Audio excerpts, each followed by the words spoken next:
Bismillahirrahmanirrahim. Assalamualaikum warahmatullahi wabarakatuh.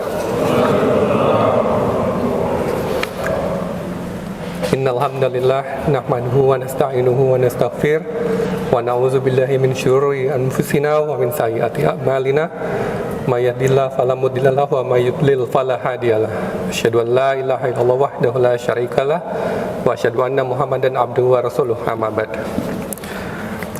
Bapak, Ibu, dan saudara-saudaraku jamaah salat subuh yang insyaallah dimuliakan Allah, izinkan Al-Fakir hendak menyampaikan amanah dari panitia untuk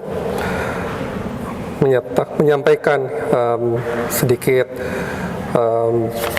penjelasan mengenai Syarah Riyadhus Shalihin dengan topik adalah larangan menyerahkan suatu kekuasaan atau jabatan kepada seseorang yang memintanya atau sangat berambisi kepadanya.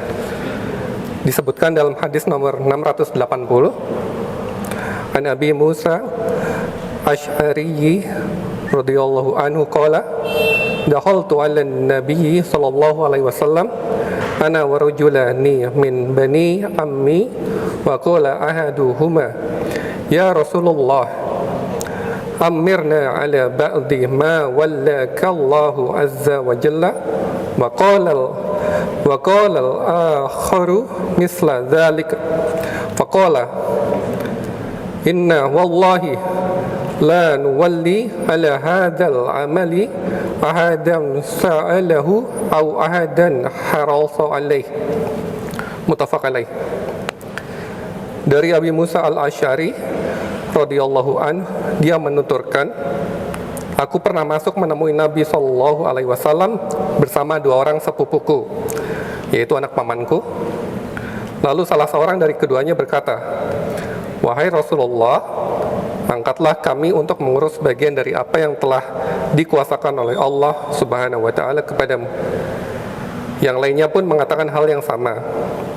Maka beliau bersabda, demi Allah, sesungguhnya kami tidak akan menyerahkan pekerjaan ini kepada seorang pun yang memintanya ataupun seorang pun yang berambisi kepadanya.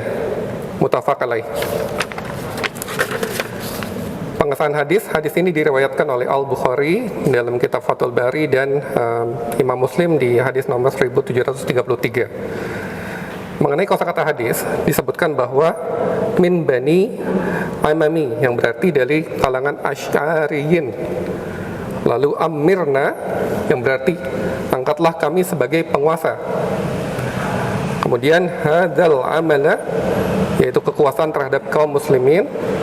Dan yang terakhir adalah harasa alaih yaitu berambisi kepadanya, yakni memberikan perhatian yang cukup besar terhadapnya serta memperlihatkan hal itu baik secara diam-diam maupun terang-terangan.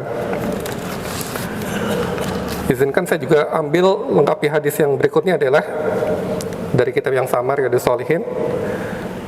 Bukhari Muslim meriwayatkan dari Abdurrahman bin Samurah, ia berkata, Rasulullah sallallahu alaihi wasallam pernah bersabda kepadaku, wahai Abdurrahman bin Samurah, janganlah engkau meminta jabatan, sebab jika engkau memangku jabatan tanpa memintanya terlebih dahulu, maka engkau akan diberi pertolongan dalam mengembannya. Sedang jika engkau memangku jabatan dan sebelumnya engkau memintanya, engkau akan terbebani dalam mengembannya. Jika engkau sudah bersumpah untuk melakukan atau meninggalkan sesuatu, namun engkau lalu melihat ada sesuatu lain yang lebih baik, maka ambillah yang lebih baik itu dan tebuslah sumpahmu yang dulu. Hadis berikutnya, Muslim meriwayatkan dari Abu Dzar, ia berkata, Rasulullah sallallahu alaihi wasallam bersabda, wahai Abu Dzar, sungguh menurutku engkau adalah seorang yang lemah dalam manajemen.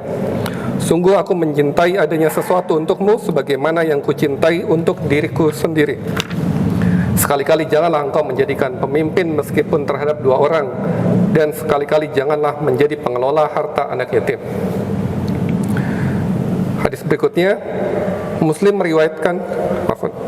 Bukhari meriwayatkan dari Abu Hurairah bahwa Rasulullah sallallahu alaihi wasallam bersabda, sungguh kelak kalian akan berambisi terhadap jabatan, sementara jabatan itu akan menjadi sumber penyesalan bagi pelakunya pada hari kiamat jika tidak diemban dengan benar. Jamaah rahimakumullah, kandungan hadis ini ada 2 poin yang bisa disimpulkan. Pertama adalah tidak diperbolehkan bagi seorang khalifah atau pemimpin umat Islam untuk mengangkat seseorang untuk menduduki suatu jabatan yang dimintanya atau yang dia berambisi kepadanya, karena yang demikian terjadi karena keinginan tidak lain demi mendapatkan manfaat bagi dirinya sendiri atau keluarganya, bukan demi kepentingan kaum muslimin. Poin kedua adalah seorang khalifah berkewajiban untuk memilih orang-orang yang terampil dan bertakwa untuk menjabat kekuasaan yang bersifat umum, agar mereka benar-benar menjadi pembantu baginya dalam menegakkan keadilan dan menerapkan syariat Allah di tengah-tengah umat, serta menyebarluaskan rasa aman ke seluruh umat manusia. Demikian sarah yang bisa disampaikan oleh Al-Fakir. Semoga ada manfaatnya, yang benar datang dari Allah dan yang salah dari Al-Fakir. Subhanakallahumma rabbana wa bihamdika asyhadu an la ilaha illa anta astaghfiruka wa atubu ilaik. Assalamualaikum warahmatullahi wabarakatuh.